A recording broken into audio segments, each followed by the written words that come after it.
ចាសួស្តីបងប្អូនទាំងគ្នានេះរថយន្តព្រុសលេខទឹកគូតក្រោយបន្ទាប់ពីគាត់បានបាញ់ទឹកបាញ់អីហើយយើងស្វែងរកកន្លែងលិចណាហ្នឹងហើយដល់ពេលគាត់ដល់អីហើយនេះយើងរកឃើញកន្លែងលិចឃើញហើយនេះវានៅខាងក្នុងណាបងប្អូនដល់ពេលយើងបាញ់ទឹកតិចតិចប៉ុណ្ណឹងវាឃើញស្រក់តក់បន្តិចអញ្ចឹងទេនេះអាកន្លែងតក់ហ្នឹងសឹងមិនដឹងថាបងប្អូនមើលឃើញអត់នេះតិចខ្ញុំចោលដៃឲ្យបងប្អូនមើលនេះចាកន្លែងខ្មៅស្នាមទឹកហ្នឹងហ្នឹងហើយកន្លែងហ្នឹងឃើញតក់បន្តិចអាហ្នឹងយើងបាញ់ទឹកតិចតែបើសិនជាភ្លៀងខ្លាំងគឺហូរចូលមកឈូកន្លែងហ្នឹងហ្មងហើយបានដក់ទឹកទៅខាងក្នុងហ្នឹងឥឡូវនេះឡានហ្នឹងគាត់យកមកហ្នឹងវាគាត់ជូតស្ងួតអស់ហើយតែគាត់ថានៅពេលដែលវាលិចហ្នឹងគឺវាដក់ខាងក្នុងហ្នឹងដក់ពេញទឹកនៅក្នុងហ្នឹងហ្មងចាកន្លែងហ្នឹងហើយឡានហ្នឹងគឺគេបានធ្វើឲ្យម្សាហើយ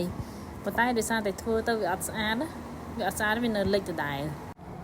ចាហើយកស៊ូនេះក៏អញ្ចឹងដែរធម្មតាយើងបកវាមកបានណាតែអានេះគាត់បិទជាប់ជាមួយនឹងសាច់ដែកអីអញ្ចឹងយើងទុកវានៅដដែលទៅតែយើងធ្វើបើសិនជាធ្វើឲ្យវាអត់លិចទេអាហ្នឹងយើងទុកដដែលតែបើធ្វើឲ្យនៅតែលិចមកដដែលអាហ្នឹងយើងត្រូវដូរកស៊ូនឹងចេញមួយទៀតហើយឡានហ្នឹងលិចឡើងស្នឹមក្បាលគួយបងប្អូនឃើញកន្លែងក្បាលគួយមិនខៀវអាហ្នឹងឡើងស្នឹមដោយសារទឹកដែលវាលិចចូលហ្នឹងណាចាហើយនេះយើងខាងលើហ្នឹងក៏លិចដែរតាមថ្នេរខាងលើដបូសងខាងហ្នឹងកន្លែងតទឹកហ្នឹងអានេះបើសិនភ្លៀងខ្លាំងក៏ហូរមកទឹកចូលក្នុងឡានដែរព្រោះវាកស៊ូវាខូចវាជ្រួញតែអញ្ចឹងវាអាចចូលទឹកហើយបើកស៊ូស្អាតអត់ទៅទេ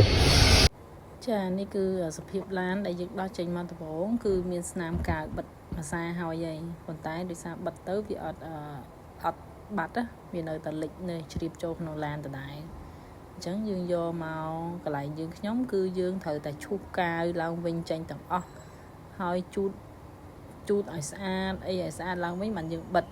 ហើយបិទហ្នឹងមិនមែនចេះតែបិទទៀតដោយសារបិទពិសោធន៍ជាងគាត់ដឹងថាវាលិចចូលកន្លែងណាច្បាស់បានគេបិទមិនមែនថាចេះតែឃើញរុនឃើញប្រហោងយើងចេះតែបិទអីអត់ទេ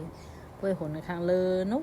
កន្លែងយើងមួវិសជាមួយនឹងចង្គៀងក្រោយស្ទប់ក្រោយអញ្ចឹងពេលខ្លះវាមិនមែនលិចចូលតាមហ្នឹងទេលិចតាមកន្លែងផ្សេងជាពិសេសតាមថ្នេរបងប្អូនតាមថ្នេរឡានហ្នឹងយូរទៅវាហើបកន្លែងថ្នេរហ្នឹងគឺវាជ្រាបចូលតាមហ្នឹងហ្មងឬមួយក៏ឡានរបស់បងប្អូនខ្លះគាត់ធ្លាប់បុកប៉ះ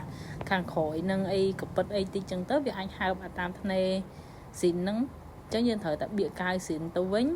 បានវាអាចទប់ជាប់ជាមួយនឹងជំរាបទឹកហ្នឹងទោះពេលខ្លះយើងមើលទៅអត់មានឃើញប្រហោងទេណាបងប្អូនប៉ុន្តែគឺជ្រាបចូលតាមនឹងហ្មងហ្នឹងហើយដូចដបូខាងលើមិញហ្នឹងអីគាត់ឈូសអីឲ្យស្អាតអីឡើងវិញអានេះគាត់ឈូសកាវអីឲ្យអស់យើងលាងទឹកសាប៊ូឲ្យស្អាតដីស្អាតអីឡើងវិញឲ្យស្អាតហើយបានយើងចាប់ផ្ដើមបិទកាវអាហ្នឹងបានដឹងតាការពារជាប់ជំរាបទឹកបាន 100% ហ្មង